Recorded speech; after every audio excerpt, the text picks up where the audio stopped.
దుర్గాపురిలో రాహుల్, రాము అనే స్నేహితులు ఉండేవారు. వీరు కిరాణా వ్యాపారం చేసేవారు. రాము నిజాయితీపరుడు. రాహుల్ మాత్రం అందరినీ మోసం చేస్తూ ఉండేవాడు. అందుకే చాలామంది రాము దగ్గర సరుకులు తెచ్చుకునేవారు. ఇది రాహుల్కు కన్ను కుట్టేలా చేసింది. తను రాము అంత రిచ్ కాలేకపోయానని ఈర్ష్యతో ఉండేవాడు. ఒకరోజు రాహుల్, రాము సరుకులు తేవడానికి పట్నానికి వెళ్ళారు. దారిలో రాము డబ్బుల సంచి మాయమైపోయింది. పట్నం వెళ్ళాక ఆ విషయాన్ని గుర్తించాడు. రాహుల్ సాయం చేయకపోగా తనకు వేరే పని ఉందని అక్కడి నుంచి వెళ్ళిపోయాడు.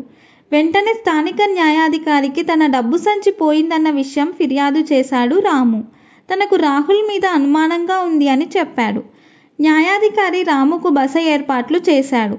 కానీ ఎంత ప్రాధేయపడినా రాహుల్ను విచారణకు పిలిపించలేదు. తర్వాత న్యాయాధికారి ఏకాంతంగా రామును కలుసుకొని కాసేపు ఏదో మాట్లాడాడు. మరుసటి రోజు మధ్యాహ్నం న్యాయాధికారి రాహుల్ను పిలిపించాడు.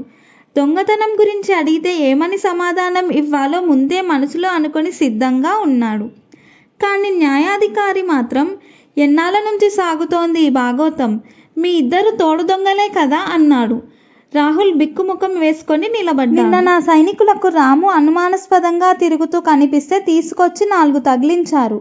తను నకిలీ బంగారు నాణేలు చెలామణి చేస్తున్నానని నిజం ఒప్పుకున్నాడు.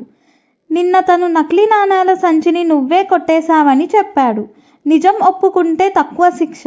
అదే నకిలీ నాణేలు నీ దగ్గర దొరికాయో రాజద్రోహం కింద పరిగణించి రాముతో పాటు నీకు దేశ బహిష్కరణ శిక్ష పడేలా చేస్తా అన్నాడు న్యాయాధికారి.